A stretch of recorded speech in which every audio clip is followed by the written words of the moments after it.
The Denver Nuggets are your 2023 NBA champions, man. What an amazing game five. Very electric all the way until the last shot that Jimmy took. First and foremost, I just want to say congratulations to Miami Heat. You guys were not favored in any series this postseason, especially not in the first and third round. You guys continue to prove so many people wrong, and you guys put on an amazing show this postseason. Congratulations to Pat Riley. Congratulations to Eric Spoelstra for another successful season, as well as Jimmy Bam and the rest of the guys. You guys fought your heart out in every series, and the league has nothing but the utmost respect for you. As for the Denver Nuggets, man, this is just such an amazing feeling, especially as someone who's been pulling for Jokic and the Nuggets the entire season and a couple seasons before. One of my first videos on this channel was discussing about how Nikola Jokic could win the MVP for the third year in a row and potentially make history. And a lot of people said Joel deserved it because Jokic was a playoff choker, and now he is a finals MVP. It has a really great ring to it. Tonight, it's just amazing. This entire Denver organization deserves it so much. 47 years, no championship. Coach Malone been coaching for 8 years now for the Denver Nuggets. The front office never quit on Malone. They never quit on Murray. They never quit on Jokic. It was just absolutely amazing to see them just embellish and rejoice in each other and the ceremony at the end of this game. I was ecstatic to see the Denver Nuggets just handle their business on their home court. I thought it would be really exciting to watch them win and host that Larry O'Brien trophy in Denver and not in Miami. I don't really know how much I want to talk about this game. A few key notes. Like I said, Jimmy didn't have a great shot on that last possession, and he really didn't have a great game at all tonight. I thought Bam Adebayo was the star of the show for the Miami Heat. Jimmy had a pretty good fourth quarter up until that last shot. He took like a turnaround fading three-pointer in Aaron Gordon's face with 14 seconds left in the game when they were down by, I believe it was one, or no, it was actually they were down by three, and they did need a three, but that's just not the shot you want, especially with 14 seconds and no shot clock. I mean, you could hold the last shot to go to overtime. That ended up not happening. It ended up being a little bit of a foul game, but I don't know. The Miami Heat just struggled a lot tonight from three. They shot 25% as a unit, and a majority of that 25% came from Kyle Lowry off the bench, shooting 4 for 9, just under 50% from three. Just not a great game from Miami tonight. From shooting, I mean, everywhere else they looked great. They forced a ton of early turnovers for Denver early. They actually finished with 14 turnovers, nearly double Miami's 8 turnovers. The Denver side of things, Aaron Gordon tonight looked good on defense and the glass.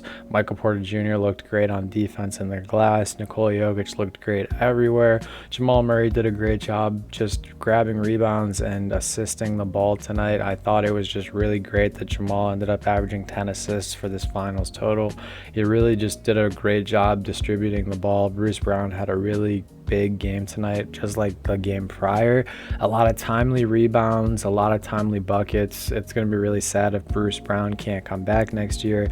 And that's what I want to talk about. Can the Denver Nuggets repeat? Can this team run it back and win a championship? I think it's an interesting ask because this season, I feel like the overall consensus for most of these series were that even the series where the Denver Nuggets weren't favored because people weren't necessarily quote-unquote sold on them yet, it was just very interesting to see that the Denver Nuggets, the blatant truth is that they were just better. They were better than everyone they played in the postseason. I mean, they had some matchup issues, but every single narrative for the Denver Nuggets was just washed away and gone. And if this team stays healthy, I honestly could see a repeat, and I feel like we're going to see the start of a dynasty. Aaron Gordon, Michael Porter Jr., and Nikola Jokic and Jamal Murray are all under contract for a long time. Christian Braun's going to be under contract and continue to grow and get better. KCP and Bruce Brown are really big parts of this team that you're going to need to re-sign going forward. Just great 3-and-D guys who can knock down the three, grab rebounds, play great transition defense, active hands. I think it's going to be really, really interesting to see kind of, Bruce Brown has that player option next year, and he's definitely not worth $7 million. So if Bruce wants to, move on from a championship contender to maybe make a little bit more money somewhere else, I think it would be very, very interesting to see. I'm not really sure where his head's at. I'm going to have to see these post-game interviews because I'm sure some reporter will ask that or want to discuss that. But right now, I just think it's I'm very ecstatic for the Denver Nuggets. And that's really all I have to say, guys. Congratulations to the Denver Nuggets as a whole. So if the Nuggets can repeat on the Miami Heat thing, I just want to know, do we run this team back? Is this a team that we're confident in next season? Do you feel like if Tyler Hero is in the game, it really moves the needle? I thought it was interesting that he was, considered a possibility to play tonight, or he was upgraded to playable tonight, and Eric Spoelstra didn't try at all. I thought it was also interesting that Eric Spoelstra ran with the same starting five tonight that he did the past couple nights. I feel like this team just needs a retool. Bam Adebayo can't be the biggest body on the team, if that makes sense. He's a great big.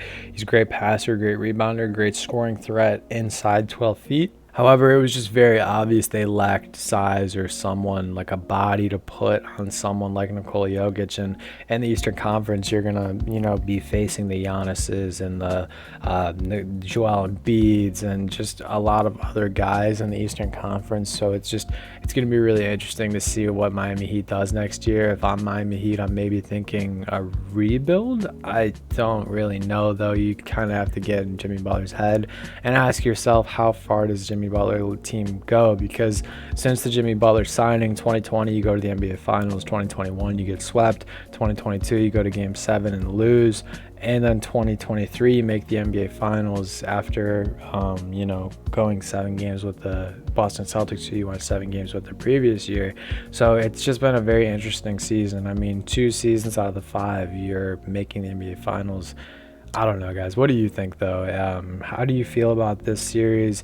I want to thank you guys for the support you showed me on my previous video. I did have my surgery. I'm feeling a lot better now. Still recovering, but again, I thank you guys for the support you've shown. Really, you are all a blessing. Hope you guys have a great rest of your day. Stay happy, healthy, and blessed. Peace.